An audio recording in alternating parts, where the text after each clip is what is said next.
अस्सलाम वालेकुम। तो जैसा कि आप सब जानते हैं कि क्लास 11 का जो उर्दू का पेपर है वो बहुत ज़्यादा करीब है। कल उर्दू का पेपर है फेडरल बोर्ड का। तो उसके लिए मैं आपके लिए लास्ट टाइम जो गेस्ट लेके आया हूँ, आप लोगों ने इस मॉडल पेपर को एक बार लाजमी देख लेना है। और इस मॉडल पेपर का जो लिंक है वो मैं आप लोगों को डिस्क्रिप्शन में भी दे दूँगा। आप लोगों ने वहाँ से जाके अगर इसे डाउनलोड करना चाहते हैं तो वहाँ से जाकर डाउनलोड भी कर सकते हैं। तो फर्स्ट ऑफ ऑल हम डिस्कस करते हैं हिस्सा मारूज़ी को, एमसीक्यूज़ के पार्ट को। तो एमसीक्यूज़ के पार्ट के अंदर हमारे पास जो मोस्ट इंपॉर्टेंट यहाँ पर सवाल दिए हुए हैं, एफपीआईसी ने खुद अलॉट किए हुए हैं हमें, क्योंकि आप लोगों की बुक चेंज हो गई थी तो इसलिए उन्होंने एक मॉडल पेपर उसका रेडी करके अपलोड किया हुआ है। तो उसी मॉडल पेपर के अकॉर्डिंग मैं आप लोग को इसकी प्रिपरेशन फुल बताऊंगा और इंशाल्लाह आपका जो एमसीक्यूज़ का पार्ट है वो बहुत ही ज़्यादा अच्छा हो जाएगा और सब्जेक्ट का भी पार्ट बहुत ज़्यादा अच्छा हो जाएगा। तो फर्स्ट ऑफ ऑल हमारे पास जो आ जाते हैं लाह के साहब के तरकीब नहवी और मुरक्कब की इकसाम, इन सब का आपको पता होना चाहिए। तमाम शहरी इस्तिलाहात का पता होना चाहिए, असनाफ़ नसर का पता होना चाहिए, आप लोगों को असनाफ़ सुखन का पता होना चाहिए। फिर आपके पास असनाद आ जाती हैं, फिर आपके पास मुरक्कब ताम, मुरक्कब नाक़िस, फ़र्क, नज़म और गज़ल का फ़र्क जो है मोस्ट इंपॉर्टेंट हमारे पास जो है ये सारे सारे क्वेश्चन हैं। फिर हमारे पास हरूफ नफ़रीन, हरूफ तहसीन, हरूफ इस्तिफ़हाम, इन सब के बारे में आप लोगों को पता होना चाहिए। फिर हमारे पास असनाफ़ सुखन के अंदर जो पार्ट आ जाता है कसीदा, मसनवी, मरसिया, आप लोगों को इन सब का पता होना चाहिए। इनकी अक़साम का पता होना चाहिए कि कितनी है। वो अक्सर एमसीक्यूज़ में यही पूछ लेता है कि कितनी अक़साम है, जैसे कि मरसिया कितनी अक़साम है, इस तरह पूछ लेता है। यहाँ पर मसनवी की डेफिनेशन दे देता है, आप लोगों को ऑप्शन दे देता है मसनवी का, इसलिए आपने इन सब के बारे में सारा का सारा कॉन्सेप्ट रखते हैं।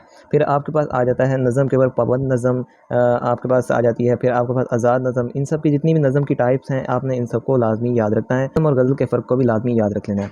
फिर आपके पास आ जाता है जैसा कि यहाँ पर है मतलब ऊला क्या है, मतलब सानी क्या है, कि एक शेर के अंदर अगर एक शेर हम रदीफ़ और हम काफ़िया है तो इसमें ये मतलब सानी होगा, मतलब सालिस होगा या क्या होगा। तो दूसरा शेर अगर हम काफ़िया हम रदीफ़ है तो उसमें मतलब क्या होगा, सालिस होगा, सानी होगा, क्या होगा। तो इन सब का आप लोगों को पता होना चाहिए। फिर आप लोगों के पास आ जाता है असनाफ़ सुखन में से शेर का क्वेश्चन, जैसा कि यहाँ पर लिखा हुआ है एक रोशन दिमाग था ना रहा, शहर में एक चिराग था ना रहा। तो इसके अंदर दरअसल इस शेर के अंदर हमें जो पॉइंट आउट बात की गई है वो किनाया की गई है, कि किनाया का एक इसके अंदर कॉन्सेप्ट यूज़ हुआ है। इसके अंदर ढकी छुपी बात हमारे पास की गई है। दरअसल ये शेर जो है ये उस वक्त लिखा गया था जब डॉक्टर अब्दुल कदीर खान की डेथ हुई थी, तो उनके ये हमारे पास उनके लिए ये शेर लिखा गया था। उनको उनकी इसके अंदर मतलब कि बात की गई थी उनके लिए, तो उनके लिए ये शेर लिखा गया था। तो इसके अंदर जैसा कि यहाँ पर इन्होंने शेर दे दिया, ये बहुत इंपॉर्टेंट है। आप लोगों ने इस तरह के इंपॉर्टेंट जो शेर हैं ये सारे के सारे याद रखते हैं। जितनी भी हमारे पास असनाफ़ सुखन है, जैसा कि तशबिया, इस्तारा, मिजाज, मुरसल, किनाया, इन सब के कॉन्सेप्ट को लाजमी याद रखना है, इनकी टाइप्स को लाजमी याद रखना है, ताकि आप लोग पेपर में बहुत ज़्यादा ईजिली अपना जो एमसीक्यूज़ पार्ट है वो अटेम्प्ट कर सकें। और आप लोग को एक और मेन बात मैं बता दूं कि आप लोग को जो एमसीक्यूज़ पोर्शन है वो ज़्यादा से ज़्यादा आप लोगों को आता है मुरक्कब नाक़िस, मुरक्कब ताम, शेरी इस्लाहात, असनाद और असनाफ़ नसर, असनाफ़ सुखन, इन्हीं में से आता है। तो आप लोगों ने इन्हीं को अगर अच्छी तरह कर दें तो आप लोगों का जो एमसीक्यूज़ पोर्शन है बहुत ज़्यादा अच्छा हो जाएगा। और मज़ीद जो है अल्फ़ाज़, मुतरादिफ़, मुस्तअद अल्फ़ाज़, ज़ो मानी अल्फ़ाज़ बहुत ही ज़्यादा इंपॉर्टेंट है, आपने इनको लाजमी कर लेना है। तो ये था एमसीक्यूज़ का पोर्शन जो कि मैंने आपको बिल्कुल क्लियर कर दिया है। इसके सारे सारे इंपॉर्टेंट पार्ट मैंने आप लोगों को बता दिए हैं। अगर आपकी अभी भी प्रिपरेशन नहीं है तो डोंट वरी, आप इस मॉडल पेपर का जो लिंक है मैंने फर्स्ट कमेंट में वहाँ पर दिया हुआ है, आप इसे वहाँ से जाकर फ़ौरन डाउनलोड करिए और अपनी प्रिपरेशन को मज़ीद बेस्ट कीजिए। फिर हमारे पास आ जाता है जैसा कि हमारे पास क्वेश्चन आता है सब्जेक्टिव पार्ट के अंदर इबारत का। इसके अंदर आप लोगों के पास एंड क्वेश्चन आता है, इसका मरकज़ी ख्याल लिखना है, यहाँ पे इसका हमने खुलासा लिखना होता है। तो मैं आपको ज़्यादा रेकमेंड करूँगा कि आप अगर इसका मरकज़ी ख्याल लिखें तो वो ज़्यादा बेस्ट है। मरकज़ी ख्याल के अंदर आप इज़िली आप अगर उसकी 3-4 मेन बातें भी कर देते हैं तो आपको फुल मार्क्स ईज़िली मिल जाते हैं।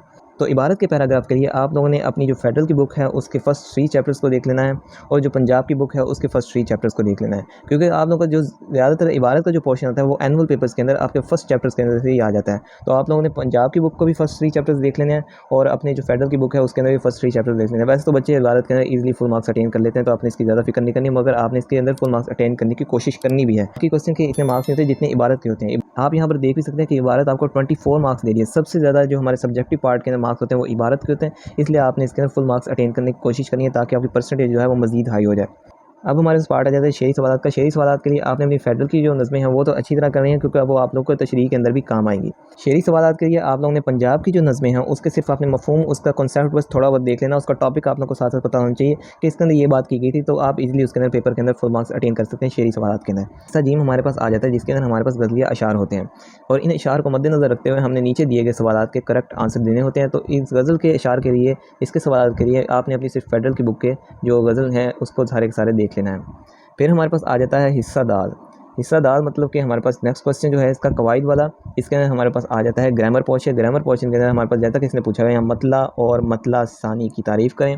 इसके अंदर हमारे पास असनाफ़ सुखर, असनाफ़ नसर, जितनी पूरी हमारे पास ग्रामर है जो कि एमसीक्यूज़ के अंदर होती है। आप अगर एमसीक्यूज़ प्रिपेयर कर लेते हैं तो आपकी पूरी की पूरी ये सारी सारी कवायद जो है वो आपकी सारी सारी ग्रामर भी साथ प्रिपेयर हो जाएगी। तो ये आपका सारा सारा ग्रामर पोर्शन है, आपने अपनी ग्रामर को मस्ट पूरा करना है। उसके अंदर से आप लोगों ने चॉइस नहीं रखनी, आपने ग्रामर को पूरा ही करना है, क्योंकि आपको एमसीक्यूज़ के अंदर भी उसके अंदर 2 पार्ट आपके क्लियर हो रहे हैं। एमसीक्यूज़ का 15 मार्क्स का पार्ट है और आप लोग का यहाँ पर जो कवायद का पार्ट आ जाता है वो आप लोग का 8 मार्क्स का है। तो आपने इसके लिए फुल मार्क्स अटेन करने के लिए आपने इसके अंदर जो है अपनी पूरी ग्रामर लाजमी प्रिपेयर कर लेनी है। उसके जितने भी असनाफ़ सुखन है, इस्तारा, उसकी इक़साम, आपने हर चीज़ ईच एंड एवरीथिंग करनी है। अगर आप उसके अंदर कोई चॉइस रखना चाहते हैं तो आप असनाफ़ सुखन के अंदर रख सकते हैं, क्योंकि इसके अंदर मसनवी वगैरह, मसनवी जो मेन आपकी बातें हैं उन सबको आपने बिल्कुल क्लियर कर लेना है। और जैसे कि ड्रामा, नावल, इन सब को आप अपनी चॉइस पे छोड़ सकते हैं। बाकी जो आप लोगों की है मेन सारे कॉन्सेप्ट्स हैं उनको आपने लाजमी देख लेना है, क्योंकि आपको किसी भी वक्त वो पेपर में दे सकता है। तो हमारे पास हिस्सा 100 आ जाता है, जो कुल नंबर होते हैं हमारे पास उसके 32 मार्क्स का ये पोर्शन होता है। उसके अंदर जो पहला सवाल आता है वो हमारे पास होता है पैराग्राफ की तशरीह का। तो पैराग्राफ की तशरीह के लिए आपने अपने पंजाब बोर्ड की फर्स्ट 3 चैप्टर्स को कर लेना है और फेडरल बोर्ड की फर्स्ट 3 चैप्टर्स को कर लेना है बुक के। तो आपकी जो पैराग्राफ की तशरीह है वो बहुत ही ज़्यादा अच्छी हो जाएगी।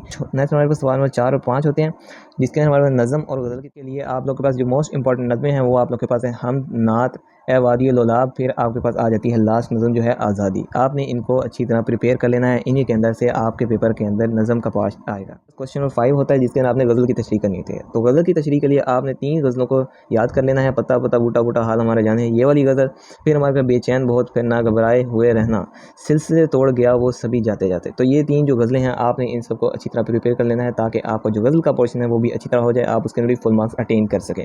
नेक्स्ट हमारे पास जो पोर्शन आ जाता है वो हमारे पास ग्रामर पार्ट आता है, जिसके अंदर आपके पास आ जाता है ख़त आ जाता है, दरख्वास्त आ जाती है, यहाँ पर हमारे पास रिपोर्ट राइटिंग आ जाती है, हमारे पास आबीती आ जाती है। तो इन सब के जो गैस हैं मैंने ऑलरेडी अपने चैनल पे अपलोड किए हुए हैं। तो वीडियो के लास्ट पे आपसे रिक्वेस्ट है कि चैनल को लाजमी सब्सक्राइब कर दीजिएगा, क्योंकि हमारे पास जो मेजॉरिटी ऑफ द व्यूअर्स हैं हमारे, उन सब के अंदर हमारे पास 99.9% हमारे पास व्यूअर्स हैं और 0.1% ओनली सब्सक्राइबर्स हैं। तो आपने चैनल को लाजमी सब्सक्राइब करना है और मज़ीद शेयर भी करना है अपने फेलोज़ के अंदर, ताकि वो भी अपना पेपर जो है वो मज़ीद बेहतर और अच्छा कर सकें। और इस जो मॉडल पेपर का जो लिंक है वो मैंने अपनी डिस्क्रिप्शन बॉक्स के अंदर दे दिया है और साथ ही कमेंट बॉक्स के अंदर भी दे दिया, फर्स्ट कमेंट में।